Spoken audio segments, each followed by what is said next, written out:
महाराष्ट्र। आज हम शुरू करने वाले हैं elements of group 1 and 2।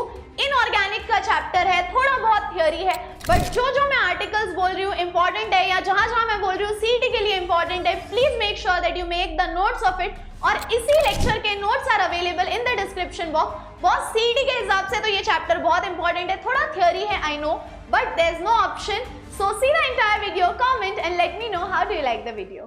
Hi बाळांनो, welcome to our channel Vedantu Maharashtra. Boss आज हम शुरू करने वाले हैं एलिमेंट्स ऑफ ग्रुप 1 एंड 2।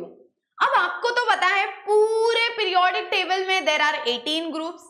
अब हम हर ग्रुप की पढ़ाई तो करने वाले हैं, बट 11th में we are going to study. वैसे तो टोटल 5 ग्रुप्स हम 11th में पढ़ने वाले हैं, 1 एंड 2 पढ़ने वाले, और फिर हम पढ़ने वाले 13, 14 एंड 15। सो आज हम लेकर आए हैं ग्रुप 1 एंड 2। और ये ग्रुप 1 एंड 2 है क्या यार? तो चलो अब ये हम देखेंगे डिटेल में। तो बॉस बेसिकली ये ग्रुप 1 एंड 2 होता कहाँ है पीरियोडिक टेबल में?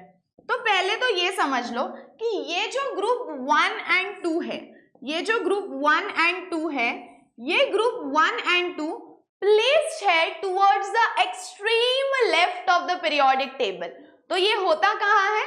It is towards the extreme left. अब ये जो ग्रुप 1 एंड 2 है, इसमें ना इसको हम बोलते हैं एस ब्लॉक, इसको हम बोलते हैं एस ब्लॉक। अब बहुत सारे बच्चों को एक मिसअंडरस्टैंडिंग हो जाती है कि मैम ग्रुप 1 में ना ऊपर हाइड्रोजन रखा है, तो is hydrogen a part of group 1? ये क्वेश्चन आता है। But boss let me tell you, towards the extreme left of the periodic table होता है एस ब्लॉक। एस ब्लॉक में होते हैं दो ग्रुप्स, ग्रुप 1 एंड ग्रुप 2, लेकिन ये ग्रुप 1 के सर पे बैठा है hydrogen. So does that mean hydrogen belong to group 1? No, so hydrogen does not belong to group 1। तो मैम अगर वो ग्रुप 1 को बिलोंग ही नहीं करता तो आपने उसको ग्रुप 1 में क्यों रखा है?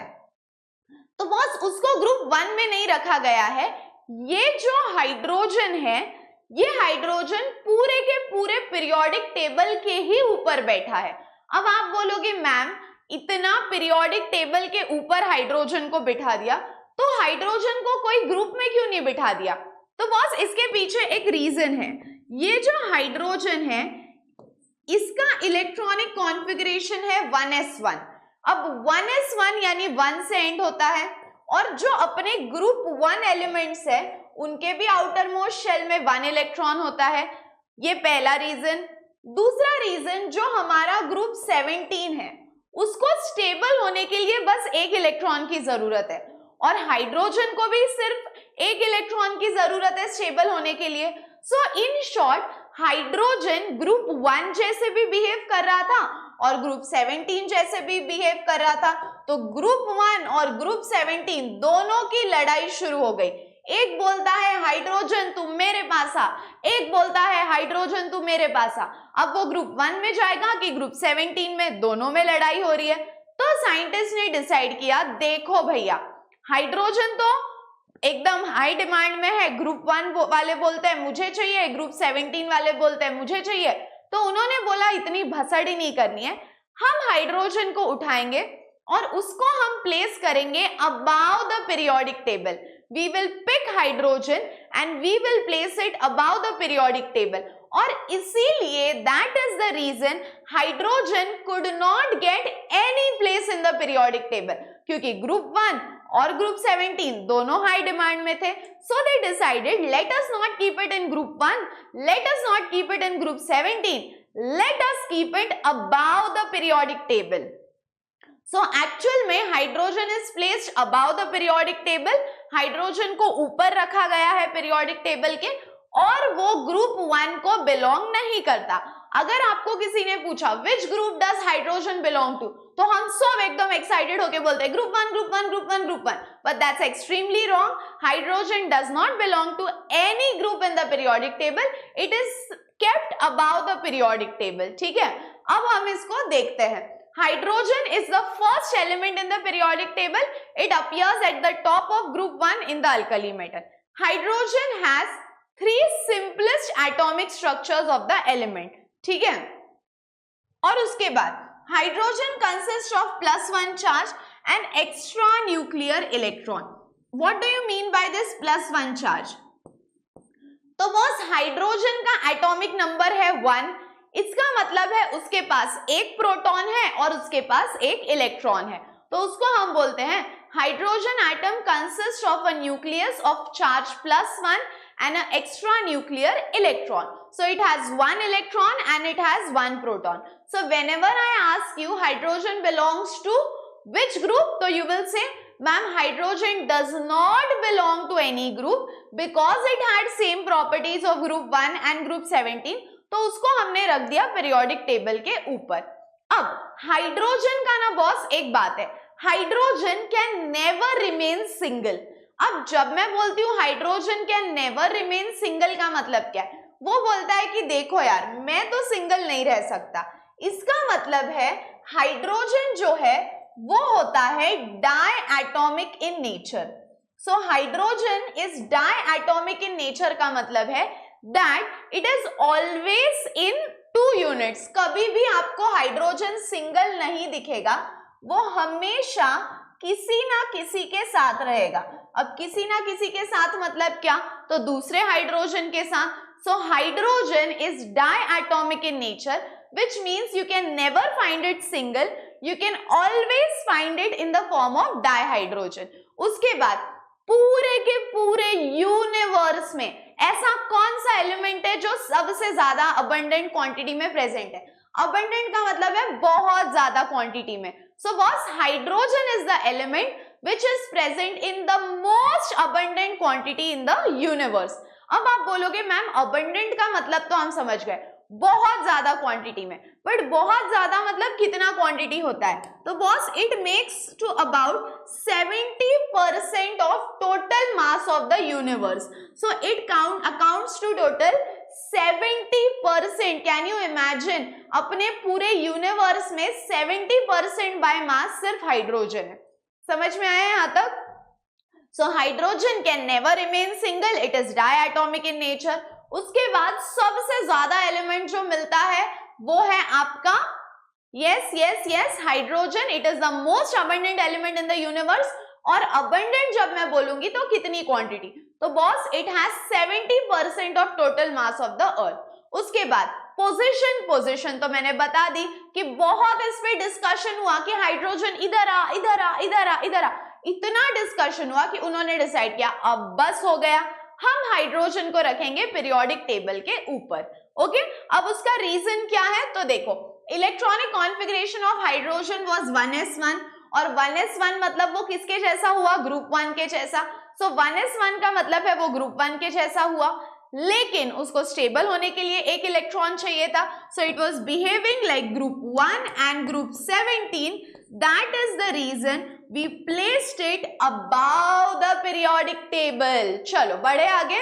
ओके, उसके बाद अब हाइड्रोजन के 3 आइसोटोप्स है. ठीक है, आइसोटोप्स का मतलब क्या है, प्रोटॉन सेम रहेंगे लेकिन न्यूट्रॉन अलग रहेंगे. सो यहाँ पे मैं लिख के दे रही हूं, आइसोटोप्स का मतलब है बॉस सेम प्रोटॉन.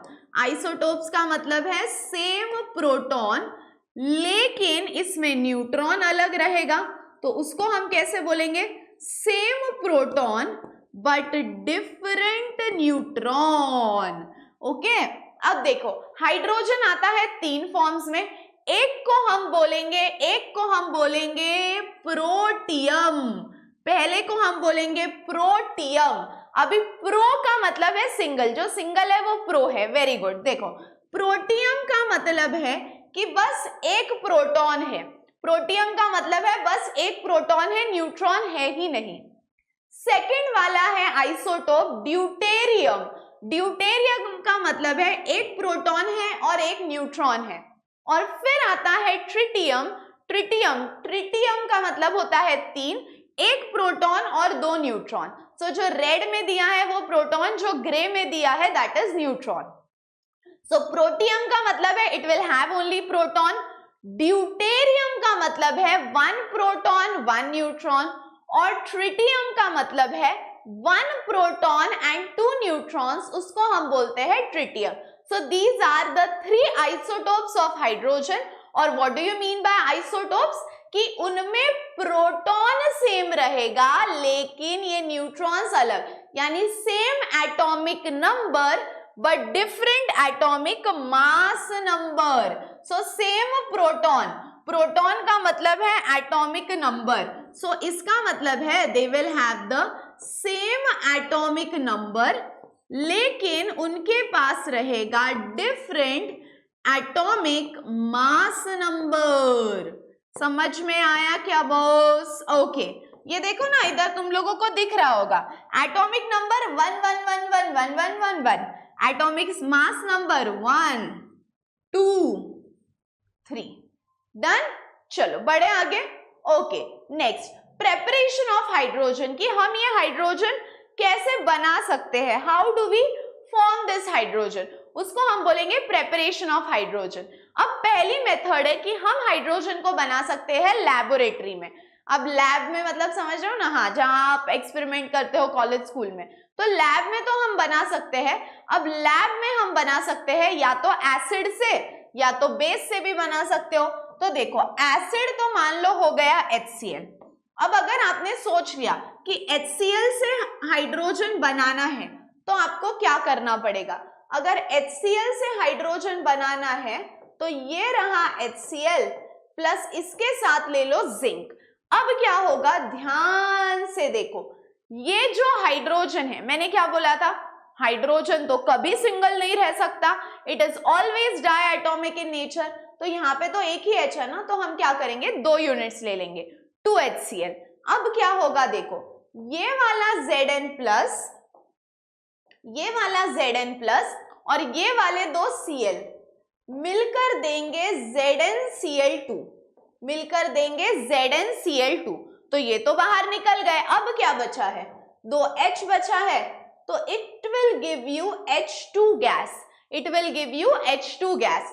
सो HCl प्लस Zn कैसे करेगा, तो Zn जाएगा Cl के पास, ZnCl2, और फिर उसके बाद ये जो 2H है ये रिलीज हो जाएंगे। So first you try to make it by an acid. अब मान लो कि मैंने बेस ले लिया, मैम बेस कौन है, तो मान लो मैंने ले लिया NaOH, बट फिर से वही गलती हम करेंगे कि अरे एक NaOH से क्या होगा, क्योंकि एक NaOH के पास तो एक ही H है, तो हम लेंगे 2 NaOH। अब 2 NaOH ले लिए, एक ले लिया एसिड, एक ले लिया बेस। अब 2 NaOH लेने के बाद क्या करेंगे, ये जो 2H है इनको हम H2 के फॉर्म में रिलीज कर देंगे। परफेक्ट।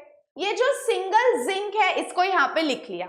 अब देखो, ये 2H तो चले गए लेकिन 2 Na अभी भी बचे हैं और 2 O अभी भी बचे हैं, तो 2 Na और O अभी भी बचे हैं, तो उसको हम लिखेंगे Na2ZnO2, उसको हम लिखेंगे Na2ZnO2। जो सिंगल वाला एलिमेंट है उसको बीच में रखो, 2 Na इधर 2 O2 इधर, दैट्स इट।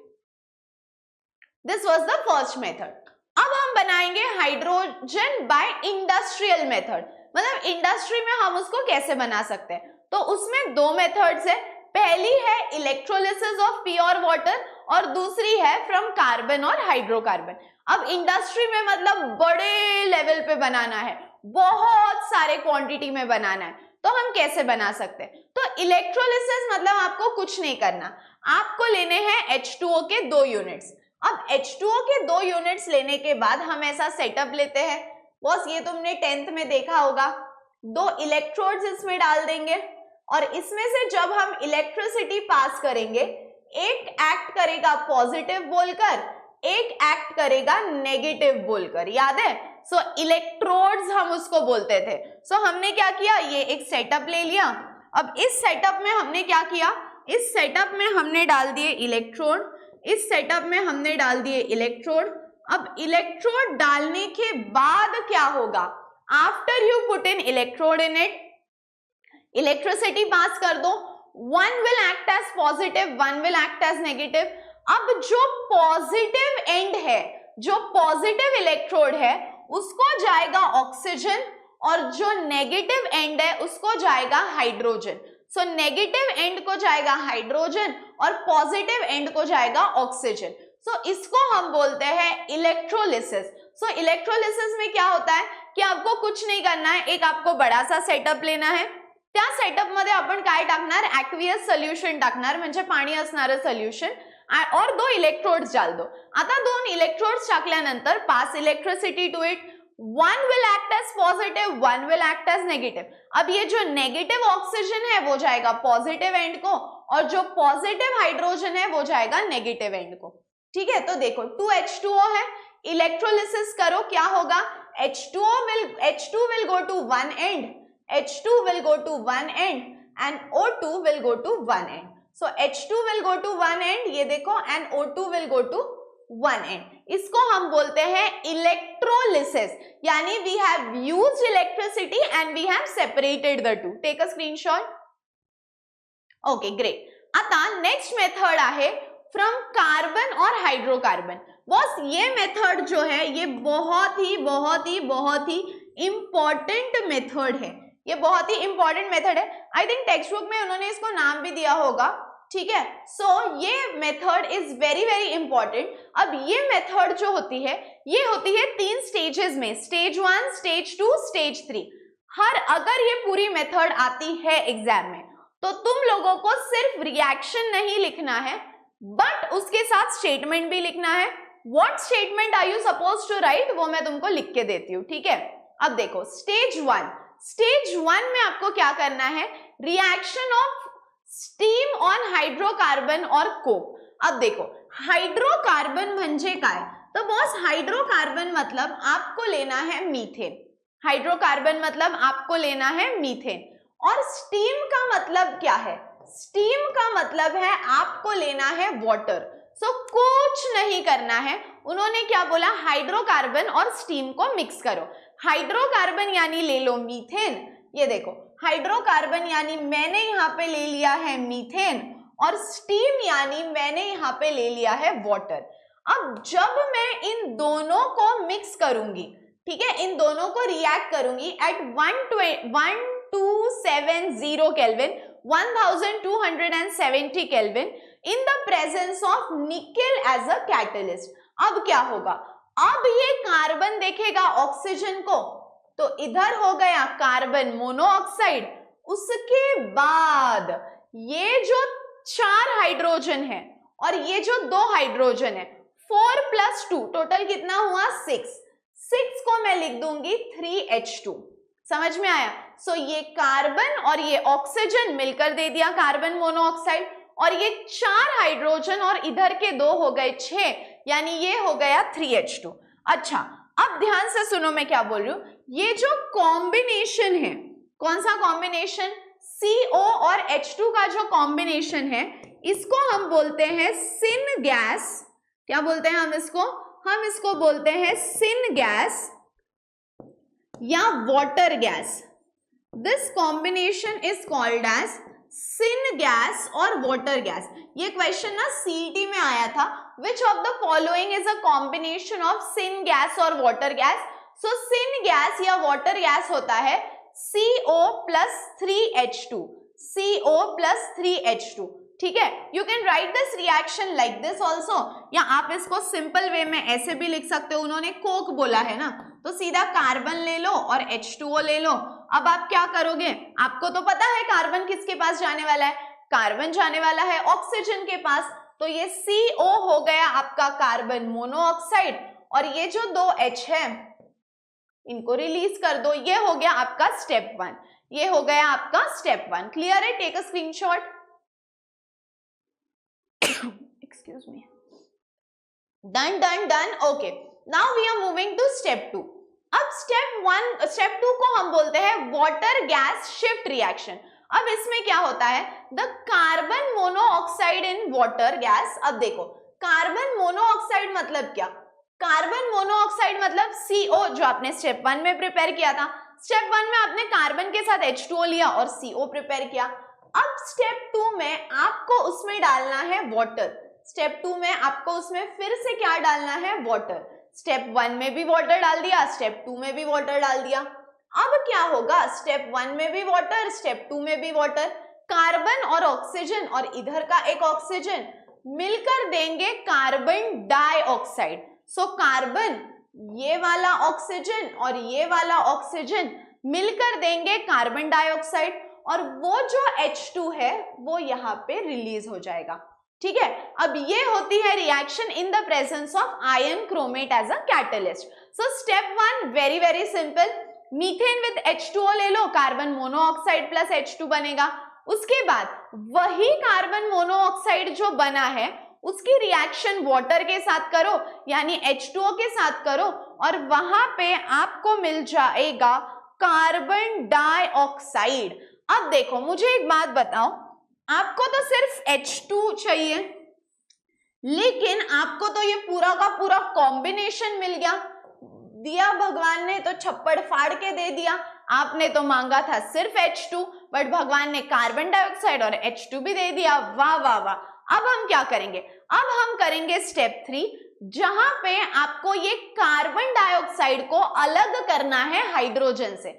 सो कुछ नहीं करना है स्टेप 3 में, देयर इज नो रिएक्शन, बस एक स्टेटमेंट है, carbon dioxide is removed by scrubbing with sodium arsenide solution. Sodium arsenide solution के साथ उसको स्क्रब कर दो और आपका कार्बन डाइऑक्साइड निकल जाएगा, और जो आपका मेन एम था कि मैम मुझे H2 बनाना है वो H2 मिल जाएगा। So let's revise this process. Methane में H2O डालो, कार्बन मोनोऑक्साइड और H2 मिलेगा। स्टेप 2 में फिर से उस कार्बन मोनोऑक्साइड में पानी डाल दो, कार्बन डाइऑक्साइड और H2 मिलेगा। और स्टेप 3 में कार्बन डाइऑक्साइड को अलग करना है, तो हम कैसे करेंगे, तो उसको रब करो against sodium arsenide, carbon dioxide निकल गया और H2 रह गया। सिंपल। चला जाऊयात पुढे। Okay, next properties of dihydrogen. ये डाइहाइड्रोजन दिखता कैसे है, ये बिहेव कैसे करता है। तो बॉस ये जो डाइहाइड्रोजन है ना, इसका पहले तो ये कलरलेस होता है। कलरलेस समझते हो ना, कोई कलर नहीं है, टेस्टलेस है, खाओगे तो भी कोई टेस्ट नहीं लगेगा, not that you should eat. और it is also odourless. Odourless का मतलब है कि इसका कोई पर्टिकुलर स्मेल नहीं है। ठीक है, so it is colourless, tasteless and odourless, यानी it does not have a specific smell. But जब आप इसको जलाओ यानी बर्न करो, तो ये बर्न कैसे करेगा, तो it will give a pale blue flame, यानी डल ब्लू कलर की आग देगा, पेल ब्लू फ्लेम देगा। And it is non polar water in soluble gas. What do you mean bye non polar? Boss non polar का मतलब है कि इसमें कोई पॉजिटिव कोई नेगेटिव नहीं है। जैसे example HCl is polar, H is positive, Cl is negative, ये हो गया पोलर। लेकिन H2 में तुम ऐसे नहीं बोल सकते कि ओह ये पॉजिटिव है ये नेगेटिव है। It is non polar in nature, और हवा से तो बहुत हल्का फुल्का होता है, so it is lighter than air. तो हमने क्या क्या देखा, कलरलेस, टेस्टलेस, ओडरलेस। उसके बाद कैसे जलता है, पेल ब्लू फ्लेम, ना कोई पॉजिटिव ना कोई नेगेटिव, नॉन पोलर, और लाइटर देन एयर, हवा से भी हल्का है। ठीक है, उसके बाद केमिकल प्रॉपर्टीज ऑफ डाइहाइड्रोजन। अब हम देखेंगे कि ये डाइहाइड्रोजन कैसे रिएक्ट करता है। Reaction with metal, reaction with dioxygen, reaction with halogen, तीनों के साथ देखेंगे, फिर स्टेटमेंट पढ़ेंगे। देखो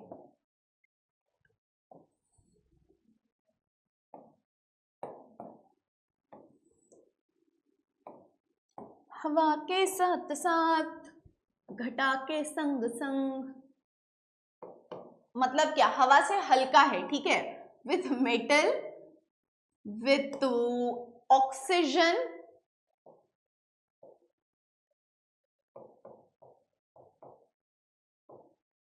और यहां पे विथ हैलोजन। अब ये रिएक्ट कैसे करता है, देखो ध्यान से देखिए इस मासूम रिएक्शन को। ठीक है, अगर आप इसकी रिएक्शन H2, देखो मैंने बोला है कभी सिंगल तो नहीं रहता, सो it is always in the form of H2।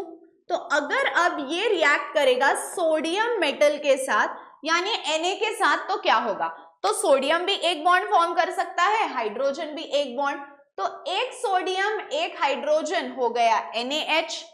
लेकिन सवाल वही है, एक हाइड्रोजन को तुम कैसे छोड़ोगे ना, क्योंकि वो सिंगल तो स्टेबल नहीं है।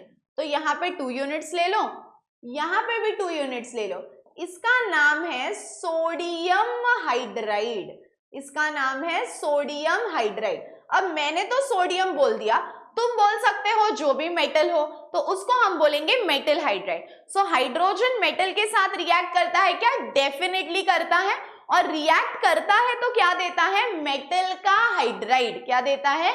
मेटल का हाइड्राइड। उसके बाद विद ऑक्सीजन, अब अगर H2 की रिएक्शन आप O2 यानी ऑक्सीजन के साथ करो, अब सवाल तो वही है कि ऑक्सीजन भी डायटोमिक है, यानी वो भी सिंगल नहीं रह सकता।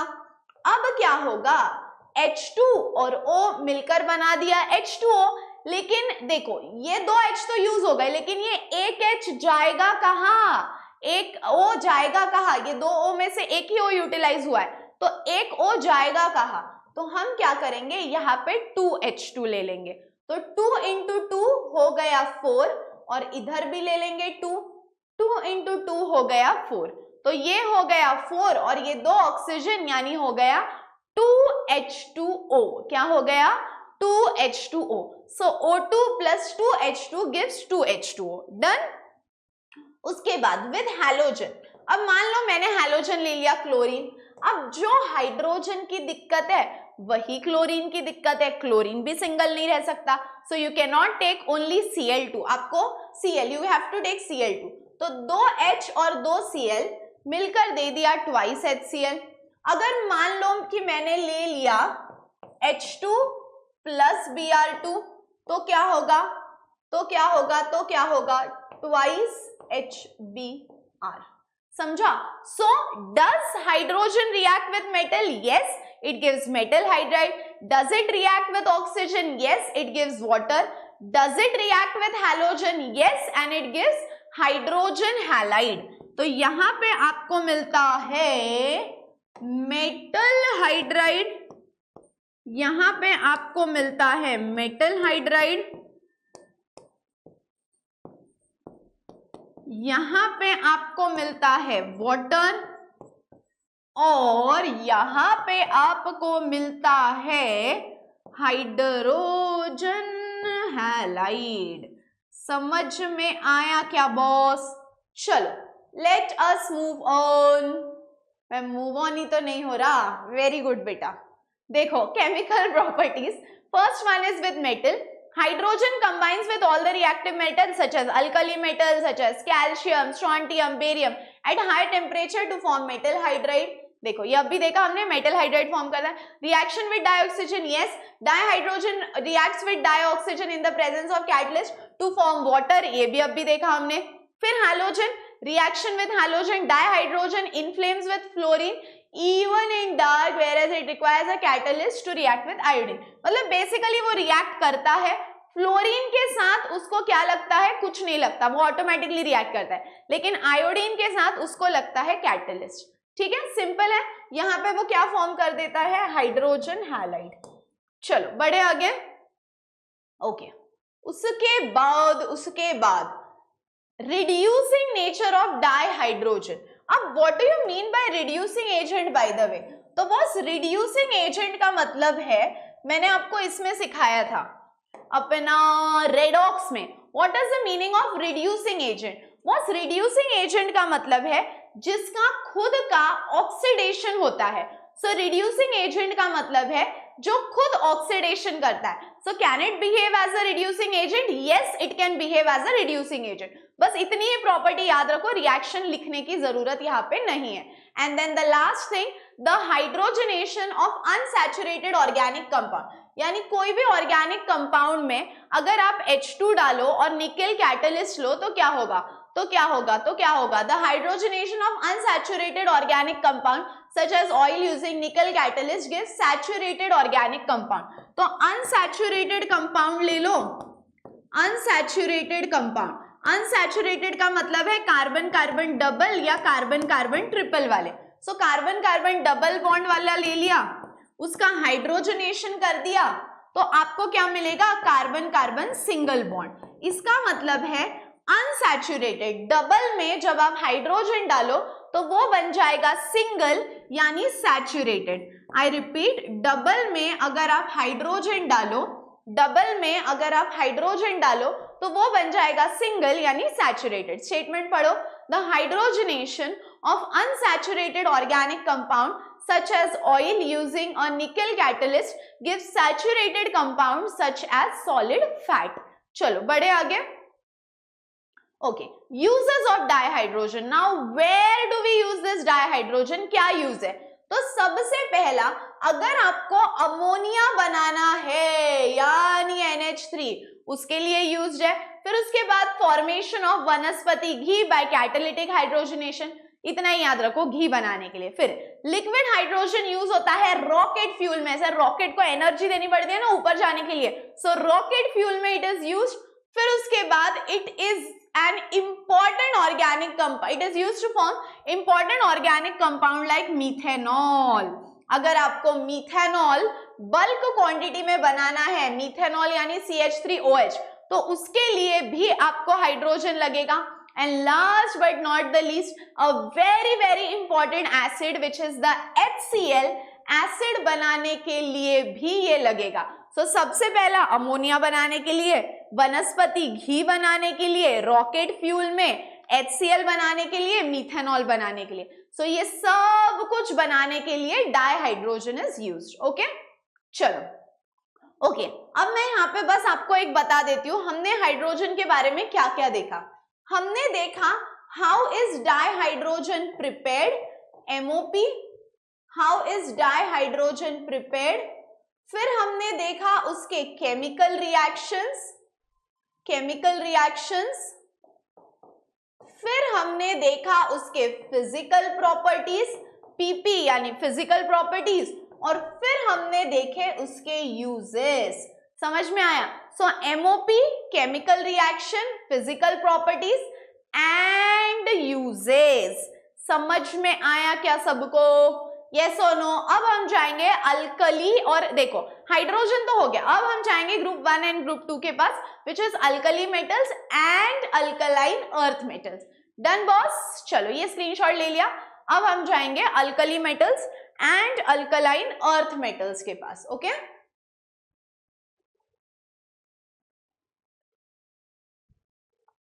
चलो, alkali and alkaline earth metals, इसका स्क्रीनशॉट ले लिया ना तुम लोगों ने?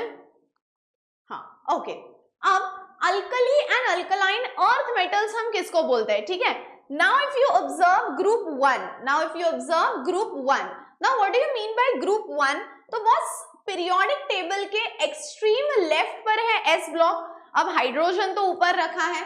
अब ये जो ग्रुप 1 है, ग्रुप 1 को हम बोलेंगे अल्कली मेटल्स, ग्रुप 1 को हम बोलेंगे अल्कली मेटल्स, और ग्रुप 2 को हम बोलेंगे अल्कलाइन अर्थ मेटल्स। अब these are placed on the left side of the periodic table. अब अगर हम ग्रुप 1 की बात करें या ग्रुप 2 की बात करें यानी S ब्लॉक की बात करें, तो बॉस इसका जो लास्ट इलेक्ट्रॉन है वो एंटर करता है S सबशेल पे। सो हम कब बोल सकते हैं कि ये S ब्लॉक एलिमेंट है? When the last electron enters the S subshell. So last electron enter कर दिया S subshell, तो हम बोलेंगे कि yes it is a S block element। अब ग्रुप 1 में एलिमेंट्स आते कौन से हैं? तो अगर आप ग्रुप 1 की बात करो तो इसकी ट्रिक तो आपको पता है, क्या है ट्रिक? ली ना के RBCs फरार, दिस इज द ट्रिक। ली ना के RBCs फरार, lithium sodium potassium, rubidium caesium francium. ली ना के RBCs फरार, lithium sodium potassium, rubidium caesium francium. और वही अगर मैं ग्रुप 2 की बात करूं तो ट्रिक क्या है? बेटा मांगे कार स्कूटर भैया राजी, बेटा मांगे कार स्कूटर भैया राजी। Beryllium magnesium calcium, strontium barium radium. So group 1 elements ली ना के RBCs फरार, lithium sodium potassium, rubidium caesium francium, and group 2 बेटा मांगे कार स्कूटर बाप राजी, beryllium magnesium calcium, strontium barium radium. So these are the elements of alkali metals and alkaline earth metals. Group 1 alkali metals, group 2 alkaline earth metals. हाँ, अब ये तो हो गए ग्रुप 2 के एलिमेंट्स। अब ये ग्रुप 2 के एलिमेंट्स मिलते कहाँ है? तो बॉस ये जो है these occur as minerals in rocks, या रॉक तो आपको पता है, तो रॉक में मिलते हैं, कभी कभी थोड़ा अर्थ के सरफेस के नीचे ऑल्सो दे आर फाउंड। और अगर आप ग्रुप 2 की बात करो तो देखो, जैसे मैंने आपको बोल दिया, hydrogen is the most abundant element, it forms 70% of the earth by mass.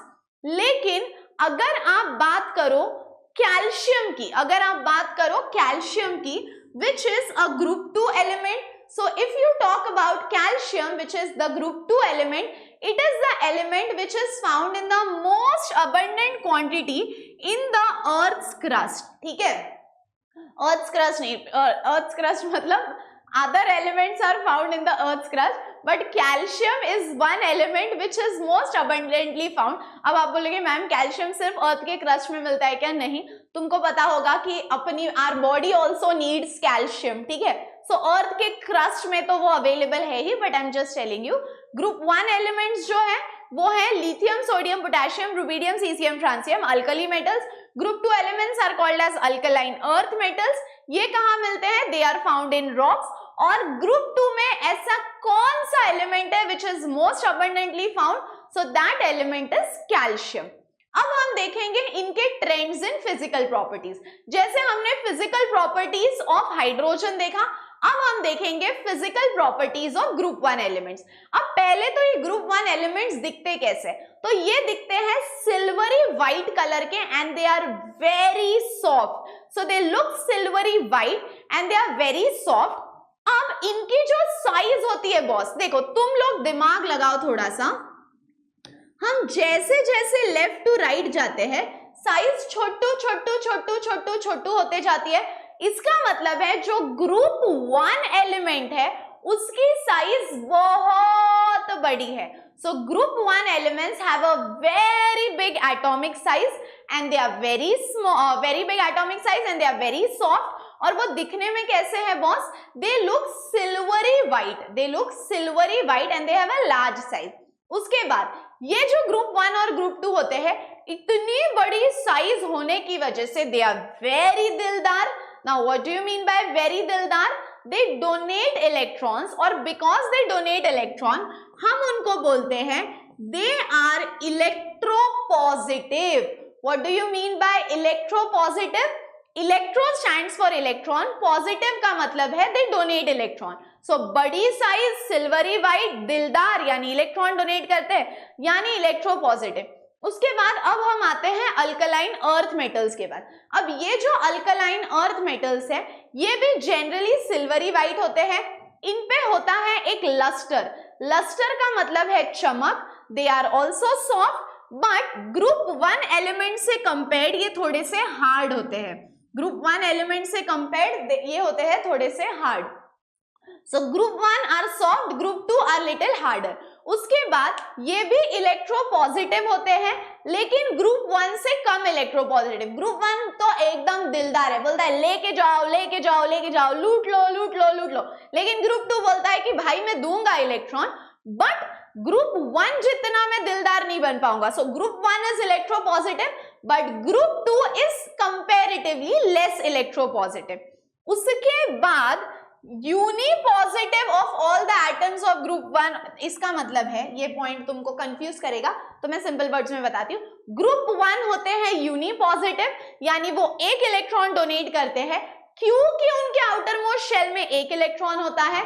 लेकिन ये जो ग्रुप 2 होते हैं ये होते हैं डाइवैलेंट, क्योंकि इनके आउटर मोस्ट शेल में 2 इलेक्ट्रॉन्स होते हैं। सो व्हेन आई से ट्रेंड्स, आप बोलोगे ग्रुप 1 भी सिल्वरी व्हाइट है, ग्रुप 2 भी सिल्वरी व्हाइट है, सॉफ्ट है दोनों, लेकिन ग्रुप 2 ग्रुप 1 से कंपेयर्ड थोड़ा हार्ड है।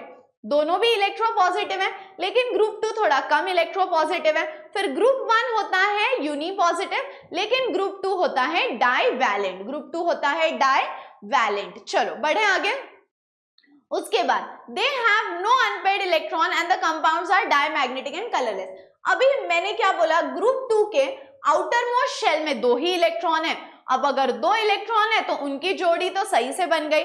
अब उनकी जोड़ी सही से बन गई, इसका मतलब क्या है?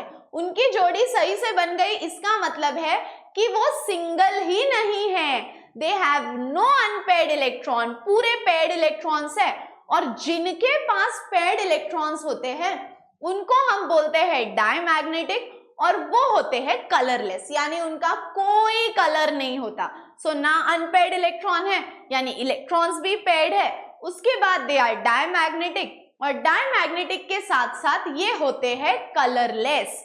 क्लियर है यहाँ तक? उसके बाद the divalent ions of group 2 elements also have inert gas configuration, वही बताया ना, and they have no unpaired electron, therefore their compounds are diamagnetic and colorless, वही पॉइंट है।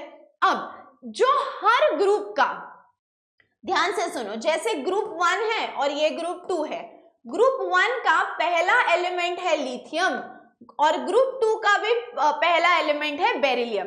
अब हर ग्रुप का जो पहला एलिमेंट है उसके प्रॉपर्टीज बाकी एलिमेंट्स से अलग होंगे। जैसे ग्रुप 1 में जितने भी एलिमेंट्स हैं उन सब एलिमेंट्स से अलग प्रॉपर्टीज होंगे लिथियम के, उसको हम बोलेंगे एनोमलस प्रॉपर्टीज, और ग्रुप 2 में जितने भी एलिमेंट्स हैं उन सब में सबसे अलग प्रॉपर्टीज रहेंगे बेरिलियम के, उसको हम बोलेंगे anomalous properties. What is the reason? Because they are comparatively small in size. So इस ग्रुप के जो बाकी एलिमेंट्स हैं उनकी साइज बहुत बड़ी रहेगी, इसीलिए जो हर ग्रुप का पहला एलिमेंट है they will have different properties as compared to the other elements. Why? Because of their size. So group 1 में different properties होते हैं लिथियम के, ग्रुप 2 में different properties होते हैं बेरिलियम के। यहां तक सबको क्लियर है? क्लियर है। और उसके बाद the physical properties of group 1 and 2 show reasonable regularity in their periodic trend, यानी ये जो प्रॉपर्टीज है ये लगभग सेम है, या तो ये पर्टिकुलर वे से बढ़ते जाते हैं या कम होते हैं। तो ऐसा नहीं है कि कोई प्रॉपर्टी बढ़ गई फिर कम हो गई, ये ग्राफ जैसा जाता है, या तो कोई प्रॉपर्टी रेगुलरली बढ़ते जाती है या तो कोई प्रॉपर्टी कम होते जाती है। समझ में आया सबको? इधर तक क्लियर है? यस और नो, यस और नो, यस और नो। चलो देखो एक बार फिजिकल प्रॉपर्टीज में क्या देखा, they are silvery white, they are soft, और उसके बाद they have a low density, electropositive है क्योंकि इलेक्ट्रॉन्स डोनेट कर सकते हैं। ग्रुप 2 भी होते हैं सिल्वरी वाइट लेकिन लस्टर होता है यानी शाइन होती है, और ये कंपैरेटिवली थोड़े से हार्ड होते हैं। उसके बाद वेरी इंपॉर्टेंट कि ये होते हैं इलेक्ट्रोपॉजिटिव यानी दे डोनेट इलेक्ट्रॉन, लेकिन ग्रुप 1 जितना दिलदार बनके इलेक्ट्रॉन डोनेट करता है ग्रुप 2 नहीं देखता। ग्रुप 1 यूनिपॉजिटिव है, ग्रुप 2 डाइवैलेंट है। उसके बाद बिकॉज डाइवैलेंट है यानी दे हैव पेयर्ड इलेक्ट्रॉन होने की वजह से they are diamagnetic and colourless. और इस ग्रुप 1 में भी और ग्रुप 2 में भी, ग्रुप 1 में सबसे यूनिक प्रॉपर्टीज है लिथियम के और ग्रुप 2 में सबसे यूनिक प्रॉपर्टीज है बेरिलियम के, ठीक है। और ये फिजिकल प्रॉपर्टीज ना अचानक से बढ़ती है ना अचानक से घटती है, दे show a regular periodic transition, मतलब या तो धीरे धीरे बढ़ेगी या धीरे धीरे कम होगी। Take a screenshot guys, take a screenshot. चलो बड़े बॉस आगे, ओके। अब उसके बाद moving on to the next property which is chemical properties. अब ग्रुप 1 के हमने देख लिए फिजिकल प्रॉपर्टीज, अब हम ग्रुप 2 के देखेंगे chemical properties. What do you mean by chemical properties? तो बॉस केमिकल प्रॉपर्टीज का मतलब है कि how do they react. Chemical properties का मतलब है हाउ डू दे रिएक्ट। तो सबसे पहली चीज देखो, ग्रुप 1 एलिमेंट हो या ग्रुप 2 एलिमेंट हो, दे आर हाईली रिएक्टिव, बहुत ज्यादा रिएक्ट करते हैं। लेकिन द प्रॉब्लम इज कि जो ग्रुप 2 है वो ग्रुप 1 से कंपेयर्ड कम रिएक्ट करता है, लेकिन ग्रुप 1 तो बहुत हाईली रिएक्टिव है, लेकिन ग्रुप 2 जो है वो कंपैरेटिवली लेस रिएक्टिव है, ठीक है। उसके बाद ये बिकॉज ये इतने रिएक्टिव है, ये कभी अकेले नहीं रह सकते, they are always in the form of combined state, they are highly reactive. Group 1 तो बहुत हाईली रिएक्टिव है, ग्रुप 2 कंपैरेटिवली थोड़ा सा कम है, इसीलिए ये हमेशा कंबाइंड स्टेट में मिलते हैं। और उसके बाद इनका जो इलेक्ट्रॉन है बॉस, इनका जो इलेक्ट्रॉन है वो इलेक्ट्रॉन निकालना बहुत आसान है। नाउ व्हेन आई से इनका इलेक्ट्रॉन निकालना बहुत आसान है, इसका मतलब है they have a very low ionization enthalpy, यानी आप उनका इलेक्ट्रॉन बहुत इजीली निकाल सकते हो। दे have a very high low ionization enthalpy. उसके बाद now let us talk about the reactivity. The reactivity of these metals increases with increasing atomic size। अब जैसे जैसे आप ग्रुप में नीचे जाओगे एटॉमिक साइज बढ़ते जाएगी बढ़ते जाएगी बढ़ते जाएगी, और जितनी ज्यादा एटॉमिक साइज उतनी ज्यादा होगी उनकी रिएक्टिविटी। तो इसको हम क्या बोल सकते हैं कि ये जो एटॉमिक साइज है बॉस, ये डायरेक्टली प्रोपोर्शनल है रिएक्टिविटी से, ये डायरेक्टली प्रोपोर्शनल है रिएक्टिविटी से। सो जिसकी साइज ज्यादा उसकी रिएक्टिविटी भी ज्यादा। और उसके बाद the elements of both the groups of s block show similarity in their chemical properties. So दोनों एस ब्लॉक के तो लगभग इनके प्रॉपर्टीज बिल्कुल भी सेम रहने वाले हैं। समझ में आया क्या बॉस? यस और नो? चलो बढ़े आगे। उसके बाद अब ध्यान से देखो, ध्यान से देखो, ध्यान से देखो। The alkali metals and alkaline earth metals are very reactive, जैसे मैंने बोला। उसके बाद they are found in combined state। combined state मतलब वो कभी सिंगल नहीं होते, वो हमेशा किसी ना किसी के साथ होते हैं। उसके बाद इलेक्ट्रॉन निकालना बहुत आसान है, ionisation enthalpy is very low. अब जितनी ज्यादा साइज उतनी ज्यादा रिएक्टिविटी। और यार एस ब्लॉक का ग्रुप 1 हो या ग्रुप 2 हो, they nearly have the same properties. Guys take a screenshot जल्दी। Yes or no?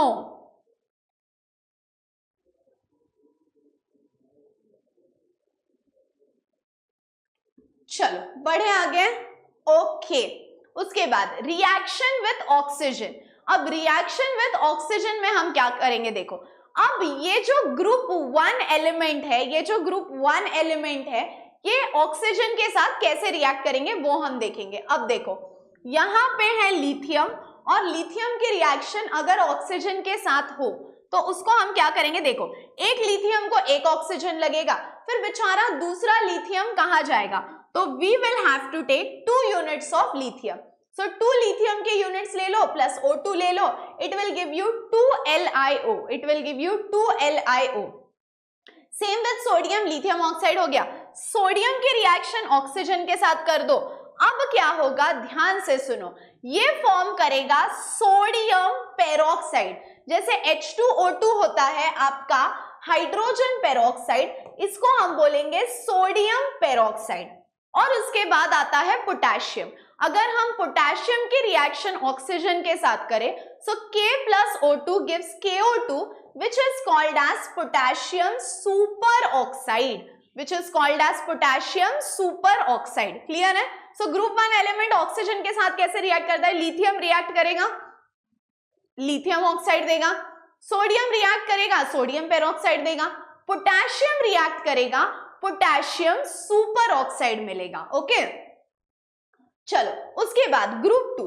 अब ग्रुप 2 के एलिमेंट्स 2 बॉन्ड्स फॉर्म करते हैं। So if you react magnesium with oxygen, हमको मिलेगा यहाँ पे मैग्नीशियम ऑक्साइड। क्या मिलेगा बॉस हमको यहाँ पे हमको मिलेगा मैग्नीशियम ऑक्साइड। समझ में आया? So if magnesium reacts with oxygen we get magnesium oxide. तो इससे एक बात तो क्लियर है, ग्रुप 1 हो या group 2, they react with oxygen in any case. जैसे सोडियम ने किया सोडियम पेरोक्साइड, पोटेशियम ने किया पोटेशियम सुपर ऑक्साइड, मैग्नीशियम ने किया मैग्नीशियम ऑक्साइड। चलो बढ़े आगे। उसके बाद reaction with water. Now how does sodium react with water? I tell you how you can remember this reaction. जैसे देखो Na है और इधर H2O है। H2O यानी होता है H plus OH minus, H2O होता है H plus OH minus। अब क्या होगा देखो, ये वाला है Na plus, ये वाला है OH minus, तो Na plus और OH minus मिलकर दे देगा NaOH, Na प्लस और OH माइनस मिलकर दे देगा NaOH। लेकिन प्रॉब्लम ये है कि अकेला हाइड्रोजन कैसे रिलीज होगा, तो 2 Na ले लो, 2 Na के साथ 2 OH हो गए, तो इधर NaOH भी 2 हो गए, और ये जो हाइड्रोजन है you can release it in the form of H2। अब समझ में आई रिएक्शन?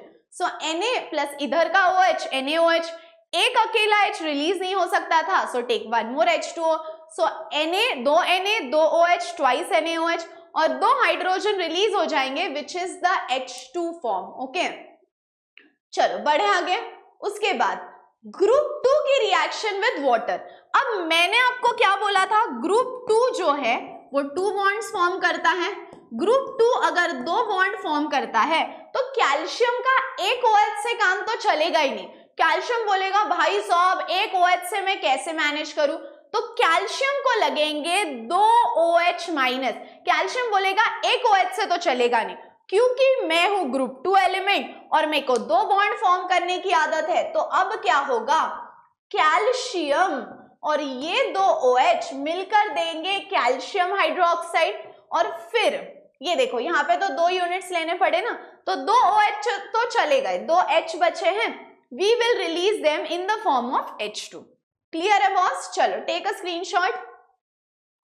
ओके, उसके बाद मेटल विथ हाइड्रोजन। यार ये अभी तो हमने देखा, मान लो सोडियम मेटल ले लिया विथ हाइड्रोजन, तो क्या होगा, अरे बोलो बोलो, NaH सोडियम हाइड्राइड। वही फिर से सवाल आ गया, अकेला हाइड्रोजन कहा जाएगा, सो टेक 2 यूनिट्स, तो यहां पे भी हो गए 2 units sodium hydride. Okay boss, चलो टेक अ स्क्रीनशॉट। उसके बाद नेक्स्ट ग्रुप 2। अच्छा, मैंने अभी तो बोला ग्रुप 2 2 बॉन्ड फॉर्म करता है, तो मान लो कैल्शियम ले लिया और H2 ले लिया। अब कैल्शियम के 2 यूनिट्स लेने की जरूरत ही नहीं है, यू कैन सीधा write it as CaH2, you can सीधा write it as CaH2. So calcium reacts with hydrogen to give you CaH2, but अगर सोडियम की केस हो तो 2 यूनिट्स लेने पड़ेंगे, कैल्शियम में नहीं लेने पड़ेंगे। क्यों? क्योंकि कैल्शियम ग्रुप 2 का है और ग्रुप 2 2 बॉन्ड्स फॉर्म करता है। ओके, आगे रिएक्शन विथ हैलोजन। अब अगर आप ग्रुप मान लो सोडियम विथ हैलोजन, अब Cl2 है, क्योंकि हैलोजन भी सिंगल नहीं रह सकते, तो 2 Cl है तो 2 Na ले लो, तो 2 Na और 2 Cl will give me twice NaCl, simple.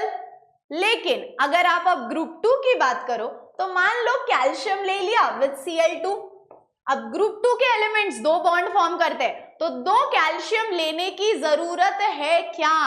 Is it needed to take 2 units of calcium? Of course not, my dear students. It is not needed to take 2 units of calcium. तो हमको क्या करना पड़ेगा? तो हमको लेना पड़ेगा CaCl2। क्या लेना पड़ेगा? CaCl2। समझ में आया बॉस? क्लियर है इधर तक? चलो आगे बढ़ते हैं। उसके बाद रिड्यूसिंग एजेंट। यार मैंने तो आपको बता दिया, रिड्यूसिंग एजेंट का मतलब क्या है? रिड्यूसिंग नेचर मतलब जिसका खुद का होता है ऑक्सीडेशन। सो इतना ही आप यहाँ पे याद रखोगे, दैट इज सफिशिएंट। उसके बाद हम जाते हैं सोल्यूशन इन लिक्विड अमोनिया। अब ये सोल्यूशन इन लिक्विड अमोनिया क्या होता है? तो बॉस ये जो अल्कली मेटल्स है, यानी ये जो ग्रुप 1 के मेटल्स है, ये अमोनिया के साथ रिएक्ट करते हैं। There is a reaction here, but कभी क्वेश्चन आया नहीं और देखने की भी जरूरत नहीं है। ये जो ग्रुप 1 एलिमेंट्स है ये अमोनिया के साथ मिक्स होते हैं, और मिक्स होने के बाद वो क्या करते हैं? So they give a deep yellow coloured solution.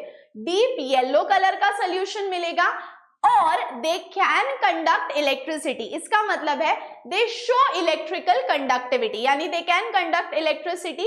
और ये ब्लू कलर आता क्यों है? तो बॉस अमोनिएटेड इलेक्ट्रॉन के पास, अमोनिया के पास आपको पता है नाइट्रोजन होता है। नाइट्रोजन, ये देखो अमोनिया मतलब ऐसा होता है ना, और यहाँ पे नाइट्रोजन के पास है लोन पेयर।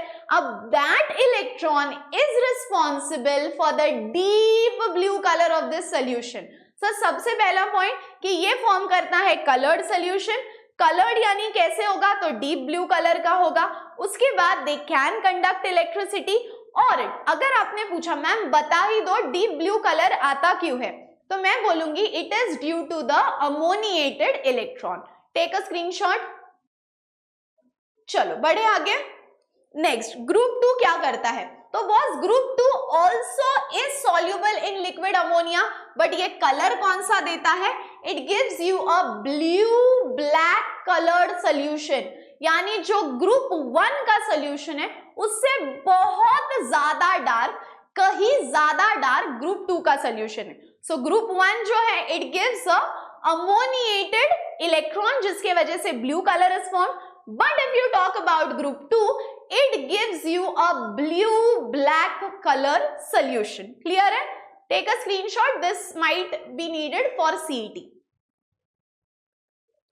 Next, बहुत important है diagonal relationship.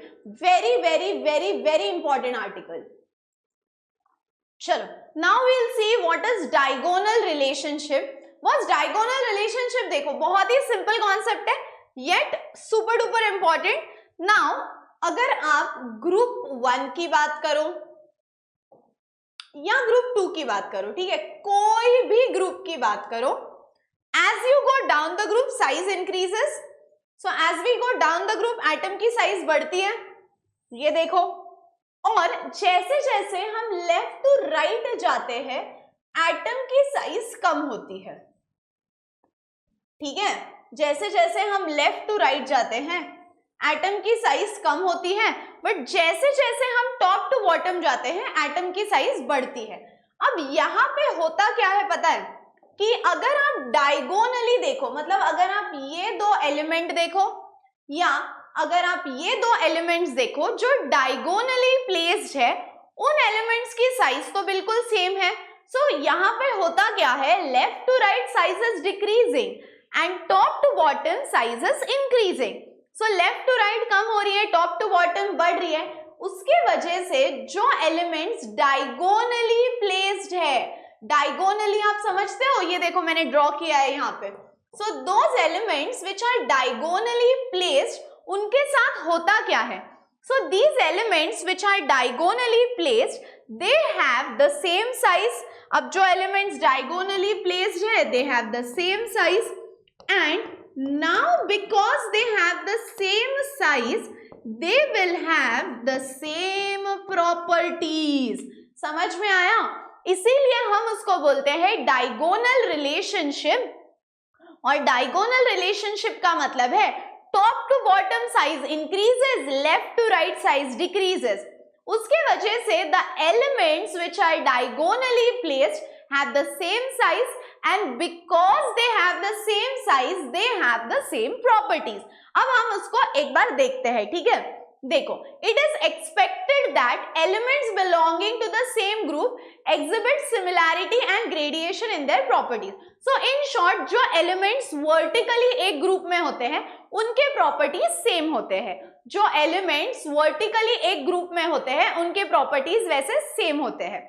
अभी क्या होता है देखो, the first alkali metal is lithium, ये सबको पता है, ग्रुप 1 में का फर्स्ट अल्कली मेटल है लिथियम और ग्रुप 2 का फर्स्ट अल्कलाइन अर्थ मेटल है beryllium.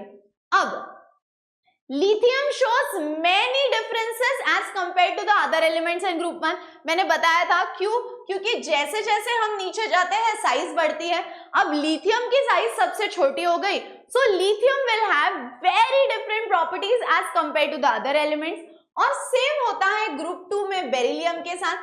Beryllium will show many different properties as compare to the other element, बराबर है। अब इसके वजह से क्या होता है, the elements which are placed diagonally have a similar size. ठीक है, मैं यहाँ पे आपको अभी लिख के देती हूँ कि इसमें आंसर लिखना कैसे एक्सपेक्टेड है। ठीक है,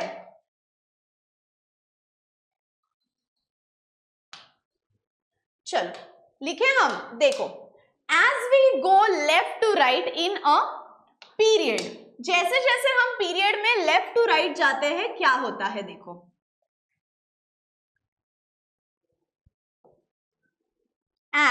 जैसे जैसे हम लेफ्ट टू राइट जाते हैं, as we move left to right in a period, left to right in a period, क्या होता है, लेफ्ट टू राइट जाने पर होता क्या है, as we move left to right in a period, atomic size decreases। Atomic size को क्या होता है, एटॉमिक साइज कम होती है। सो as we move left to right in a period, atomic size decreases. लेकिन अगर आप यही बात करो ग्रुप में, सो ग्रुप में क्या होता है, देखो, as we move top to bottom in a group, यानी ऊपर से नीचे, as we move top to bottom in a group, as we move top to bottom in a group, क्या होता है, टॉप टू बॉटम जाने पर एटॉमिक साइज बढ़ जाती है, atomic size increases, atomic size increases. अब इसके वजह से क्या हुआ, लेफ्ट टू राइट साइज कम हो गई, टॉप टू बॉटम साइज बढ़ गई। इसके वजह से the elements which are placed diagonally, यानी जो ऐसे स्लैंटिंग में हो, the elements which are placed diagonally, elements which are placed diagonally, जो elements diagonally placed है उनके साथ क्या हुआ, elements which are placed diagonally have the same size, बराबर है। अब सेम साइज होने की वजह से क्या हुआ, तो बॉस साइज अगर सेम हो तो प्रॉपर्टीज भी सेम होगी, तो हम इसको कैसे बोलेंगे, due to its similar atomic size, due to its similar atomic size,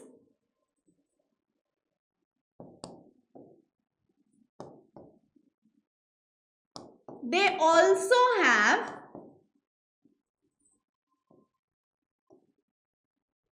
similar properties। समझ में आया क्या बॉस, चलो क्लियर है सबको इधर तक, yes or no, yes or no, yes or no। so what do you understand by a diagonal relationship, तो लेफ्ट टू राइट साइज कम हो रही है, टॉप टू बॉटम साइज बढ़ रही है, इसके वजह से क्या हो रहा है, जो दो एलिमेंट्स डायगोनली प्लेस्ड है उनकी साइज सेम आ गई।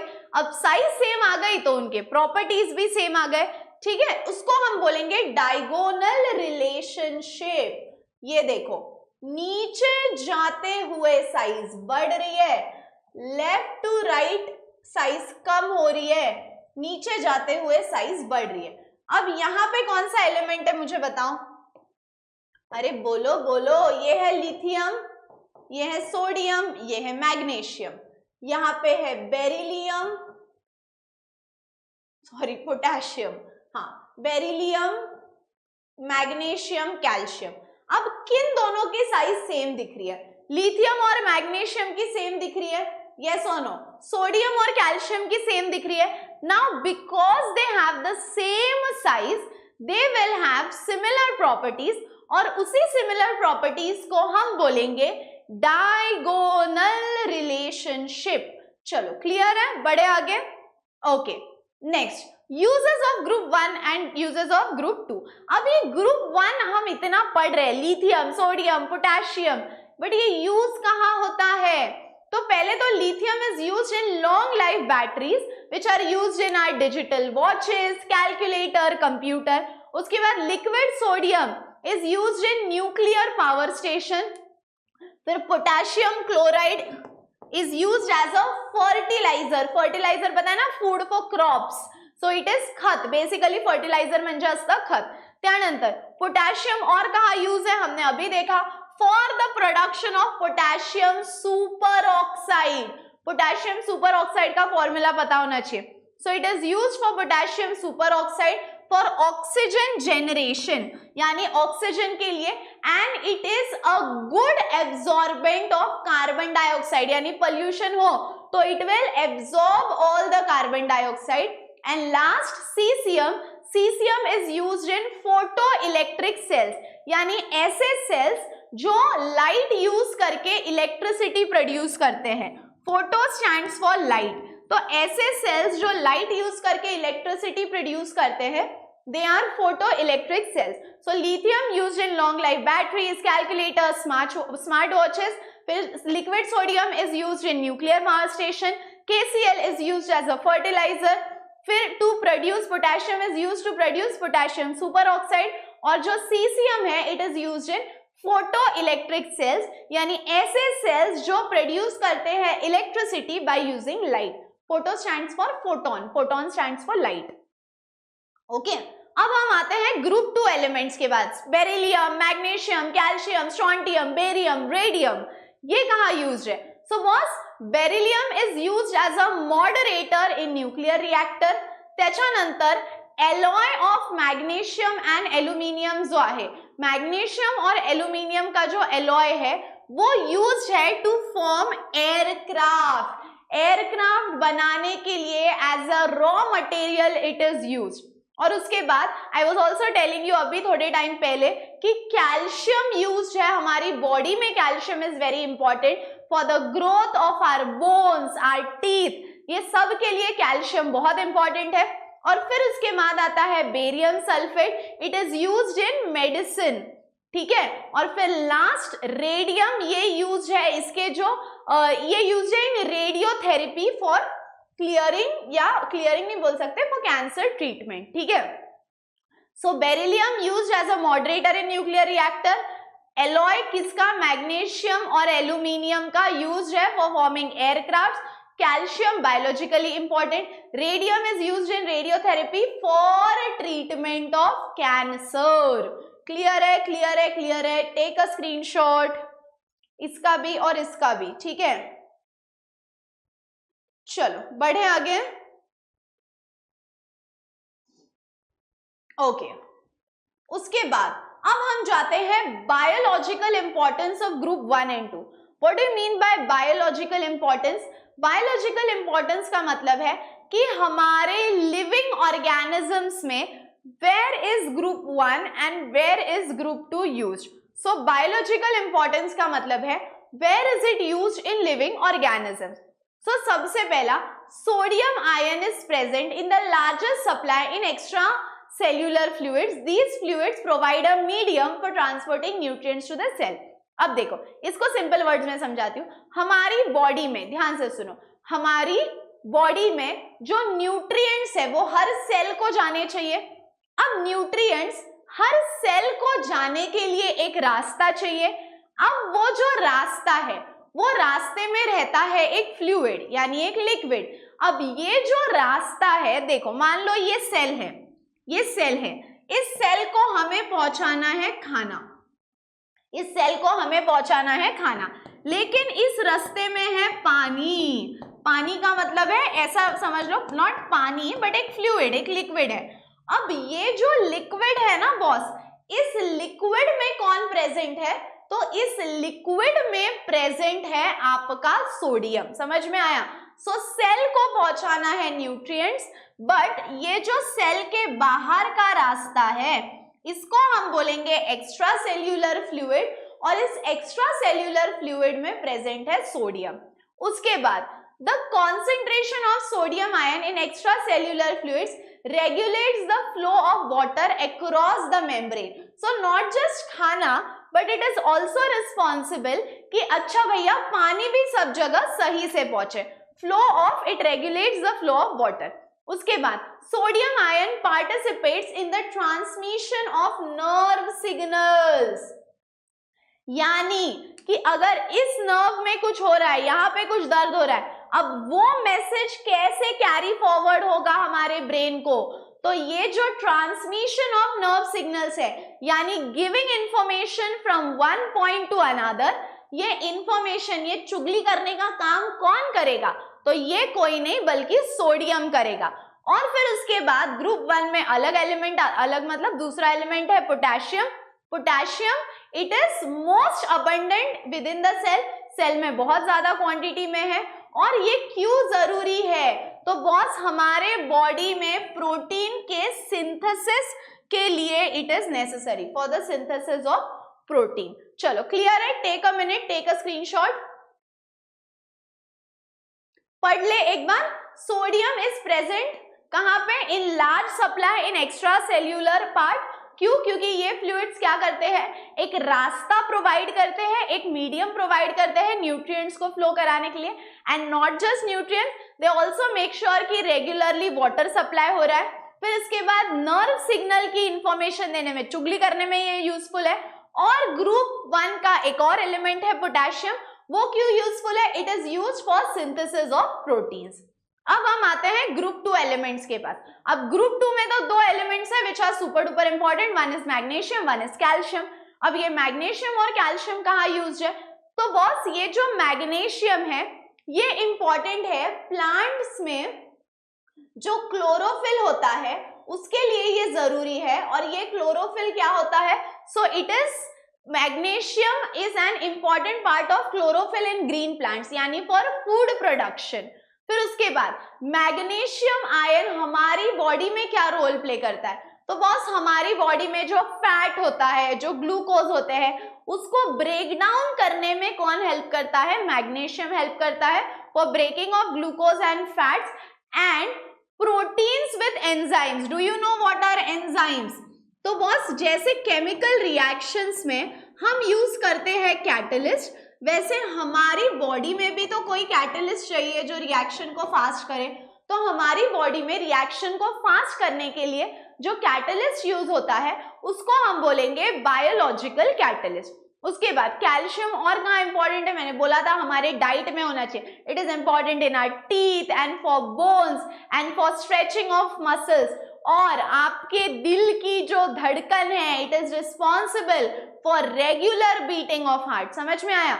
सो magnesium chlorophyll in green plant, फिर उसके बाद for breaking of glucose and fats, फिर उसके बाद calcium should be a very important part of our diet. क्यों? क्योंकि it is required for growth of teeth and bones, stretching of muscles and most importantly for regular beating of heart.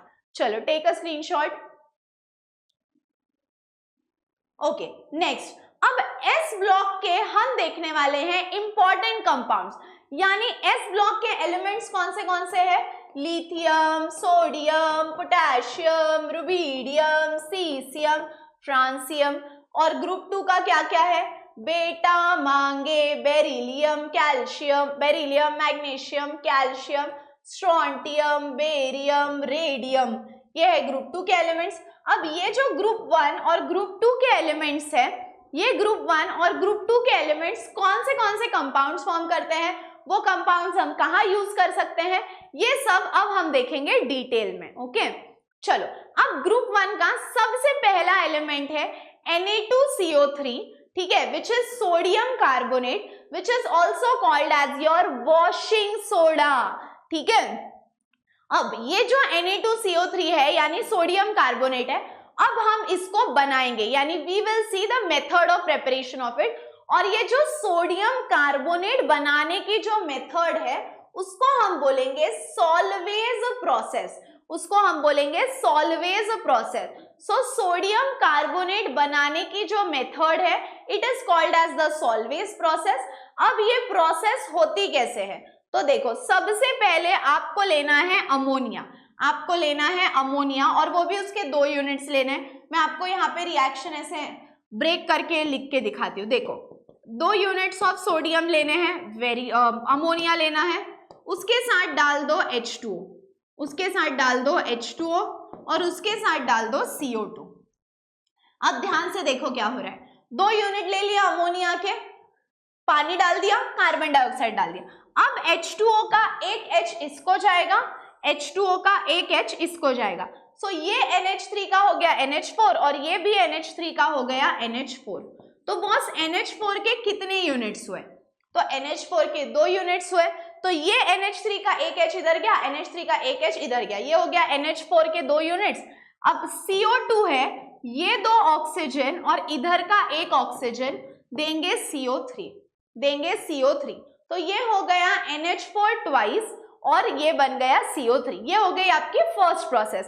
NH4 is ammonium and CO3 is carbonate. NH4 is ammonium and CO3 is carbonate. चलो आगे बढ़ते हैं। उसके बाद क्या होगा? What do you think will happen in the next step? NH4CO3 तो बन गया, अब इससे हमको बनाना है NaHCO3 या Na2CO3। तो बॉस इससे अब हमको बनाना है Na2CO3, इससे हमको बनाना है Na2CO3। तो अब ये जो कंपाउंड हमने बनाया है NH4 ट्वाइस प्लस CO3, इसमें फिर से पानी डाल दो, इज देयर स्पेस हियर? नहीं। चलो यहाँ पे लिख के बताती हूँ। देखो आपने क्या किया, NH3 के 2 यूनिट्स ले लिया, उसमें डाल दिया वाटर और उसमें डाल दिया कार्बन डाइऑक्साइड। सिंपल है। अब क्या होगा, NH4 के 2 यूनिट्स बन गए और C और O2 और इधर का एक O, ये बन गया CO3। अब हम देखो स्टेप 2 में क्या करेंगे। जो स्टेप 1 में आपने बनाया है विच इज NH4 के 2 यूनिट्स और CO3, ये जो आपने स्टेप 1 में बनाया है वो नीचे ले लो और उसमें फिर से डाल दो वाटर और उसमें फिर से डाल दो कार्बन डाइऑक्साइड, उसमें डाल दो वाटर और उसमें डाल दो कार्बन डाइऑक्साइड। जो आपने स्टेप 1 में किया बॉस, वही आपको करना है स्टेप 2 में। जो आपने स्टेप 1 में किया वही आपको करना है स्टेप 2 में। अब जो स्टेप 1 में बना वही बनेगा। देखो दिखाती हूँ कैसे। NH4 के कितने यूनिट्स है? 2, तो उसको मैंने लिख दिया 2 यूनिट्स ऑफ NH4। 2 यूनिट्स है तो 2 यूनिट्स ऑफ NH4, परफेक्ट। ये भी एक CO3 है और ये वाला ऑक्सीजन और ये वाला CO2, यानी CO3 भी कितने हो गए? 2। तो मैं यहाँ पे लिख देती हूँ CO3। यहाँ तक समझ में आया मैंने क्या किया? ये NH4 के 2 यूनिट्स है तो ट्वाइस NH4 लिख दिया। ये एक CO3 और ये CO2 और इधर का एक O, ये हो गया 2 CO3, तो सामने 2 लिखा है। और ये जो 2 H है वो मैं यहाँ पे लिख देती हूँ। समझा? ये जो 2 H है ना, सामने तो 2 लिखा ही है ना, तो वो 2 H मैंने वहां पे लिख दिए। सो step 1 and step 2 should be very very very very very very clear. चलो स्टेप 1 स्टेप 2 सबको क्लियर है? यस और नो? जल्दी जल्दी जल्दी। अब हमको क्या करना है, ये स्टेप 1 और स्टेप 2 तो हो गया। अब हम इसमें डालेंगे नमक। क्या डालेंगे? नमक। अब देखो उधर तो 2 यूनिट्स बने बट हमको नीचे एक ही लेना है, NH4HCO3 प्लस इसमें डाल दो नमक। अब जैसे ही आपने नमक डाल दिया तो क्या होगा, ये NH4 चला जाएगा Cl के पास, तो यहाँ पे बन गया NH4Cl और क्या क्या बचा है? NaHCO3, simple NaHCO3। तो मैंने क्या किया, यहाँ पे नमक ऐड कर दिया, तो इसके जगह आ गया Na, इसके जगह आ गया Na, फिर वो हो गया NaHCO3 सोडियम बाइकार्बोनेट। अब हम क्या करेंगे, NaHCO3 के 2 यूनिट्स ले लो, ये एक यूनिट ये एक यूनिट, 2 यूनिट्स ले लो। अब ध्यान से देखो क्या हो रहा है, ये Na मिलकर देगा Na2, ये Na मिलकर देगा Na2 और ध्यान से सुनो अभी, ध्यान से Na2 और ये वाला CO3, Na2 और ये वाला CO3 बन गया Na2CO3, वेरी गुड। उसके बाद अब ये हाइड्रोजन और CO3 का एक O, यानी हो गया H2O। ये हाइड्रोजन और CO3 का एक O हो गया H2O। CO3 का एक O तो चला गया, अब बचा है CO2। डन। सो स्टेप 1 में हमने क्या किया, अमोनिया में हमने डाला वाटर प्लस कार्बन डाइऑक्साइड, तो ये NH3 का इसका एक H और दूसरा H दूसरे यूनिट को, NH4 ट्वाइस और CO3 हो गया, CO3 कैसा, CO2 और इधर का एक O। वही स्टेप 2 में कैरी करो, उसमें H2 और कार्बन डाइऑक्साइड डाल दो।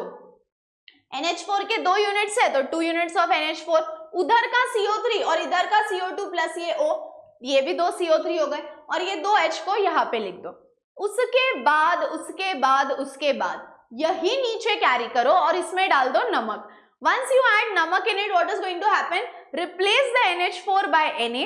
It's going to become NaHCO3 and then in the last step take 2 units of NaHCO3 और फिर तो लास्ट स्टेप आपके आंखों के सामने है। Pretty चलो take a screenshot. Done. Okay very good. एक बार फिर से एक्सप्लेन करूं क्या? इधर तो सिर्फ लास्ट स्टेप लिखिए, वाह। नेक्स्ट देखो Na2CO3 which is washing soda. इसके प्रॉपर्टीज देखो, ये दिखता कैसे है, washing soda, washing powder, Nirma वो वाला है क्या? नहीं, ये दिखता कैसे है, उसी के जैसा दिखता है। It is white solid which is crystalline in structure. So it is a white crystalline solid in structure और उसका फॉर्मूला है Na2CO3.10H2O। बाय द वे तुम लोगों को पता है ये 10H2O क्या होता है? बॉस ये 10H2O को आपण म्हणतो वॉटर ऑफ क्रिस्टलायझेशन। बाळांनो क्लिअर आहे की नाही? H2O जे डॉट करून आपण लिहितो त्याला आपण म्हणतो वॉटर ऑफ क्रिस्टलाइजेशन। आणि तुम्हाला माहिती है वॉशिंग सोडा है तो ऑफ कोर्स वो वाटर में सॉल्युबल होगा। उसके बाद अब जब आप उसको हीट करो, व्हेन यू हीट इट, तो क्या होगा, ये जो 10H2O है उसमें से 9 H2O बाहर निकलेंगे और वहां पे बचेगा एक ही H2O। अब तुम बोलोगे मैम हमको वो एक H2O भी बाहर निकालना है। Now when you want to remove that remaining one H2O also, तो आपको क्या करना पड़ेगा? तो you will have to give it more than 373 Kelvin और वो जो बचा हुआ एक है वो भी बाहर निकल जाएगा। समझ में आया क्या बॉस?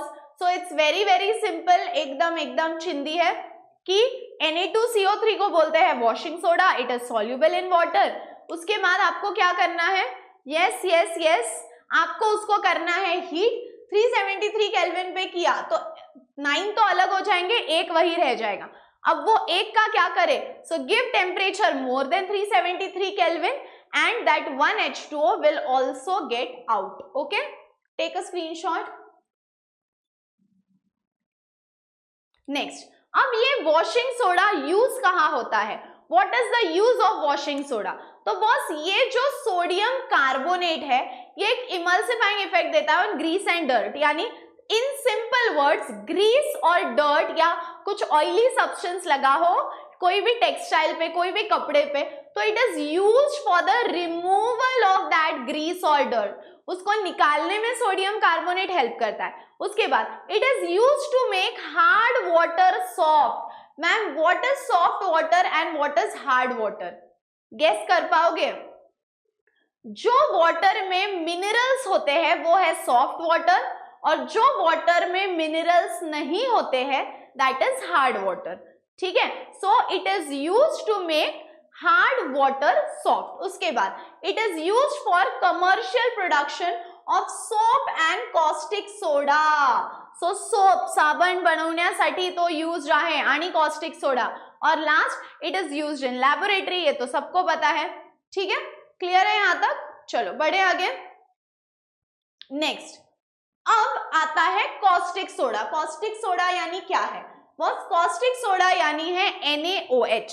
अब NaOH हम देखो पहला कंपाउंड हो गया Na2CO3 which is sodium carbonate. अब आए हैं दूसरे कंपाउंड के पास which is caustic soda which is your NaOH। अब हम बढ़ेंगे NaOH के पास। ठीक है, पहले तुम लोग यहां तक स्क्रीनशॉट ले लो। NaOH को जाने से पहले जल्दी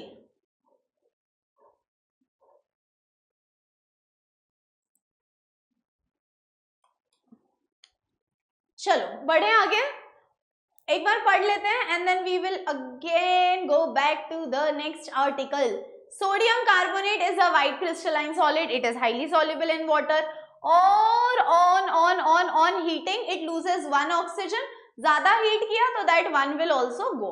अब हम देखते हैं, अच्छा 1 minute, also about hard and soft water. मुझे ऐसा क्यों लग रहा है मैंने अब पहले उल्टा बोला, बट ठीक है जो भी बोला तुम लोग ये ध्यान से लिख लेना हार्ड वाटर और सॉफ्ट वाटर क्या होता है। वी सॉ ना अभी हार्ड वाटर सॉफ्ट वाटर, तो मैं लिख के देती हूँ। हार्ड वाटर का मतलब है कि इट हैज बहुत ज्यादा कॉन्सेंट्रेशन में ions, high concentration ions. High concentration ions का मतलब है, ऐसे याद रखो, आयंस और minerals are present in high quantity, present in high quantity. ठीक है, are present in high quantity. तो कैसे याद रख सकते हो? H for hard, H for high. So high concentration of ions, hard water, and low concentration of ions or minerals, it is soft water. ठीक है, हमने पीछे देखा बट एक बार लिख के देती हूँ। आयंस हार्ड वाटर ज्यादा क्वांटिटी में आयंस या मिनरल्स रहेंगे हाई क्वांटिटी और सॉफ्ट लेस क्वांटिटी में। चलो उसके बाद हम बढ़ते हैं सोडियम हाइड्रोक्साइड यानी कॉस्टिक सोडा। ये कैसा है? Sodium hydroxide is a white deliquescent solid. Ma'am deliquescent का मतलब क्या है? बॉस डेलिक्विसेंट का मतलब है ऐसा सॉलिड जो लिक्विड में कन्वर्ट होने के लिए रेडी है, और a solid which can be easily converted into liquid is called as a deliquescent solid. उसके बाद it is highly soluble in water, समझाने की जरूरत नहीं है, and it gives a strong alkaline solution. Alkaline का मतलब है बेसिक सोल्यूशन, जैसे एसिडिक होता है ना वैसे it gives a basic solution. उसके बाद the surface of the solution absorbs atmospheric CO2 to form Na2CO3, मतलब in short it absorbs carbon dioxide, ठीक है। उसके बाद uses, अब ये NaOH कहाँ used है? तो बॉस ये जो NaOH है it is used in the purification of bauxite. उसके बाद commercial production of soap, artificial silk, I don't think बोलने की जरूरत है। उसके बाद used in cotton fabrics, used for petrol refining. Refining का मतलब है कि it is used for petrol refining यानी to remove impurities from it. और उसके बाद it is a important laboratory agent, ठीक है, it is a important laboratory agent. उसके बाद अब हम आते हैं थर्ड कंपाउंड के पास which is calcium carbonate. Calcium carbonate को हम स्लेक्ट लाइम भी बोलते हैं। कॉमन नेम और उनके फॉर्मूला एक साइड में लिखना। NaOH is caustic soda, CaCO3 यानी calcium carbonate is called as slaked lime. अब ये स्लेक्ट लाइम का भी रिएक्शन तुमको करके दिखाती हूँ। देखो कैल्शियम है, इसके पास दो OH है, CaOH ट्वाइस, CaOH ट्वाइस, और ये रहा CO2। अब ध्यान से देखो क्या होगा, Ca इधर का CO2 और इधर का एक O, यानी क्या क्या हुआ CaCO3। अब क्या क्या बचा, ये H और ये O मिलकर देगा H2O, मिलकर देगा H2O। इसको हम बोलते हैं स्लेक्ट लाइम या कैल्शियम कार्बोनेट। उसके बाद प्रॉपर्टीज की, ये कैल्शियम कार्बोनेट दिखता कैसे है, बिहेव कैसे करता है। तो बॉस पहले तो ये सॉफ्ट है, वाइट है और बहुत ऐसा लाइट कलर है उसका, मतलब ये नहीं कोई डार्क ब्राइट वाइट टाइप से, it's a pale white colour. उसके बाद प्रैक्टिकली वाटर इनसॉल्युबल यानी वाटर के साथ डिसॉल्व नहीं होने वाला है, and on dissolving to 1200 kelvin, अगर बहुत टेम्परेचर दे दिया और उसको मिक्स करने की कोशिश की तो रिएक्शन कैसी होगी, CaCO3 है ना, तो कैल्शियम और इधर का एक O मिलकर देंगे CaO, और बचा हुआ जो है CO2 वो रिलीज हो जाएगा, ठीक है। उसके बाद it will react with dilute acid और बना देगा सॉल्ट, एसिड के साथ रिएक्ट करेगा, लेकिन लेकिन लेकिन लेकिन the acid should be dilute. Dilute का मतलब है it should have water in it. उसके बाद where do we use this calcium carbonate? Boss calcium carbonate is used in the form of marble. Marble समझते हो ना, येस तेच वाले, very good. And building material, आणि आपल्या फरशीवर पण तर आपण यूज करतो ना, त्याच्यासाठी पण ते यूज आहे। त्यानंतर use in the manufacturing of quick lime, एक और नॉर्मल फॉर्मूला आ गया और उसका कॉमन नेम आ गया। So it is used in the production of quick lime. Quick lime is calcium oxide CaO, ठीक है, and it is a major ingredient in cement. Cement तो पता है ना सबको, तो सीमेंट में क्या यूज होता है, calcium oxide which is quick lime. उसके बाद अगर आप मिक्सचर ले लो CaCO3 का और MgCO3 का, तो एक फ्लक्स, एक ऐसा सोल्यूशन बनेगा जो किस चीज के लिए यूज्ड है, it is used as a flux in the manufacturing of metals from ores. यानी ओर्स से अगर मेटल को एक्सट्रैक्ट करना है तो आपको एक सोल्यूशन लगेगा, एक फ्लक्स लगेगा which will be CaCO3 and MgCO3। उसके बाद it is also used for production of high quality paper and it is used for making chewing gum या dietary supplements, जहाँ पे you know your body needs calcium, तो ये dietary supplement जो लोग gym Vim करते हैं। फिर उसके बाद टूथपेस्ट में इट इज यूज्ड, कॉस्मेटिक्स में यानी जो मेकअप वेकअप लगाते हैं, मॉइस्चराइजर ये सब होता है, उसमें भी there is high amount of this compound present which is calcium carbonate, not like high amount but या इट इज प्रेजेंट, ठीक है। Take a screenshot, okay. उसके बाद we come to the next compound which is hydrogen peroxide. Hydrogen peroxide को हम बोलते हैं H2O2, क्या बोलते हैं? H2O2। बहुत सिंपल मेथड है, दिखने में बहुत खराब लग रही है but it's a very very simple method. BaO2 plus .8H2, what is this .H2O called as? Water of crystallization. और बॉस इसमें ले लो H2SO4, इसमें ले लो H2SO4। अब क्या होगा, ये वाला Ba और ये वाला SO4 मिलकर दे देगा BaSO4। समझ गया मैम? Ba और SO4 तो हो गया। उसके बाद ये जो 8H2 है इनको किसी का लेना देना नहीं है, ये 8H2 बाहर निकल गए। अब तुमको दिख रहा होगा दो ही चीजें बची है। कौन सी दो चीजें? इधर का H2 और इधर का O2, और ये H2 और O2 मिलकर बना देंगे हाइड्रोजन पेरोक्साइड। क्या बना देंगे? Hydrogen peroxide. Take a screenshot. उसके बाद प्रॉपर्टीज। अब ये H2O2 बिहेव कैसे करता है? तो बॉस ये H2O2 भी पेल ब्लू कलर का है, यानी लाइट ब्लू कलर का है। उसके बाद it is miscible in water. What do mean by miscible? It is soluble in water. और strength of aqueous solution of H2O2 is expressed in volume. Strength of aqueous solution, strength of aqueous solution यानी पानी में डालने के बाद how is it going to behave. ठीक है, इतना बस याद रखो। उसके बाद one most important point is it is used as a mild oxidizing as well as a reducing agent। ये 3 पॉइंट तो करने ही करने हैं। It is used as a mild oxidizing and reducing agent। What is oxidizing? जिसका reduction होता है, and what is reducing? जिसका oxidation होता है। Take a screenshot. ओके, उसके बाद मैम ये H2O2 पढ़ा तो रहे हो, लेकिन ये यूज कहाँ होता है? तो ये यूज होता है माउथ वॉशेस में, फिर एज एन एंटीसेप्टिक भी हम उसको यूज करते हैं। मैम एंटीसेप्टिक होता क्या है? तो मान लो अगर आपको लग गई है, वहां पे थोड़ी इंजरी हो गई है, अब वहां पे और जर्म्स की ग्रोथ ना हो, बैक्टीरिया माइक्रो ऑर्गेनिजम्स की ग्रोथ ना हो, so to prevent that we will use a liquid which is called as an antiseptic. ठीक है, which will be called as an antiseptic. So it is used as an antiseptic, it is used in mouthwashes and also for preserving milk and wine. उसके बाद bleaching agent. Bleaching का मतलब है कोई भी चीज का कलर निकालने के लिए जो यूजफुल होता है उसको हम बोलते हैं ब्लीचिंग एजेंट। कोई भी चीज का कलर निकाल देना यानी ब्लीचिंग एजेंट। जैसे तुम लोग ने देखा हो, जैसे कुछ कुछ वो ऐसे छपरी टाइप लड़के होते हैं जो ऐसे फुल हाईलाइट करके आते हैं, एक हफ्ता तो अच्छा दिखता है, बट जैसे जैसे वो नहाते हैं ना, वो कलर बहुत वियर्ड होते जाता है।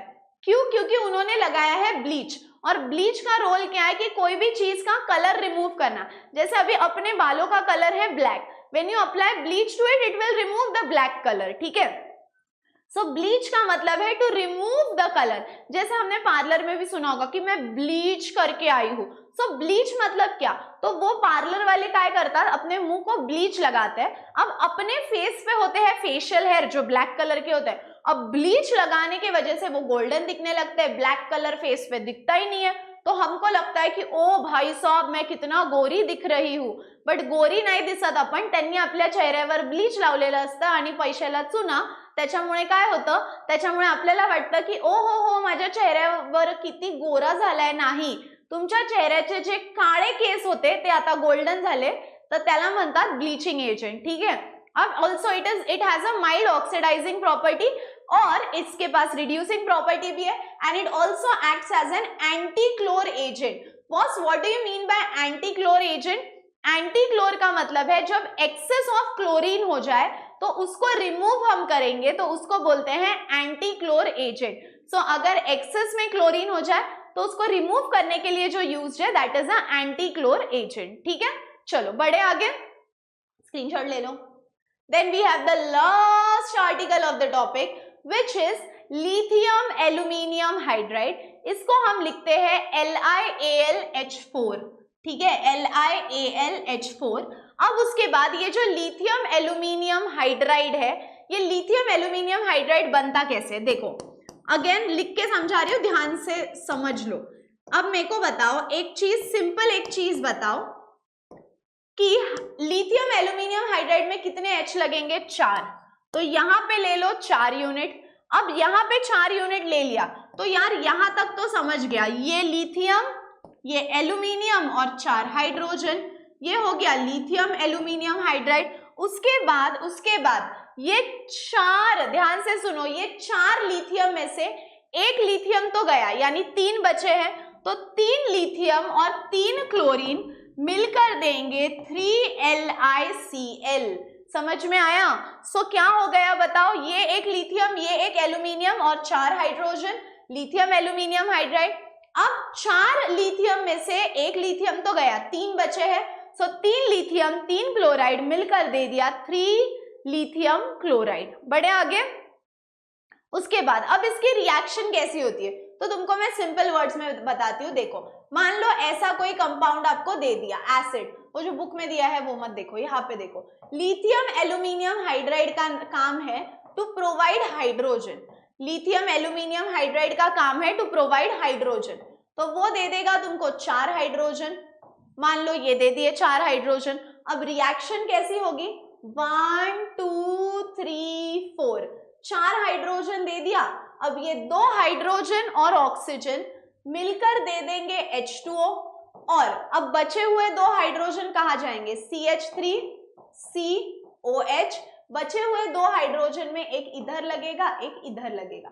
So basically lithium aluminium hydride का काम है टू प्रोवाइड हाइड्रोजन, और कितना हाइड्रोजन इट विल प्रोवाइड, तो इट विल प्रोवाइड 4 हाइड्रोजन। चलो, क्लियर है सबको इधर तक? यस और नो? ये सब स्क्रीनशॉट ले लिया क्या तुमने? यस और नो? प्रॉपर्टीज, उसके बाद प्रॉपर्टीज के बाद आता है आपका यूजेस, लिथियम एल्यूमिनियम हाइड्राइड, और ये नहीं, अभी है उसकी रिएक्शन। चलो बॉस, हे झालं लिथियम एल्यूमिनियम हाइड्राइड बद्दल। अब क्या, lithium aluminium hydride, as I told you, it's already the last article. ये रही उसकी रिएक्शन, और क्या है boss, that was all about S block elements. इसी वीडियो के डिस्क्रिप्शन में I will also attach the notes of the S block elements, so please download the notes. और यार कोई भी डाउट हो तो डेफिनेटली कमेंट करो and we will come up with the video. और जाने से पहले एक रिमाइंडर कि अब MVSAT आ गया है online mega Vedantu scholarship admission test, जिसमें बहुत सारे अमेजिंग प्राइजेस मिलने वाले, and the date is from 21 October to 28 October. Link is in the description. अभी तक अगर रजिस्टर नहीं किया है तो फटाफट करो। And that's all for today, see you all in the next video. तब तक हंसते रहो, खेलते रहो, खुश रहो, be positive and keep smiling. Bye bye.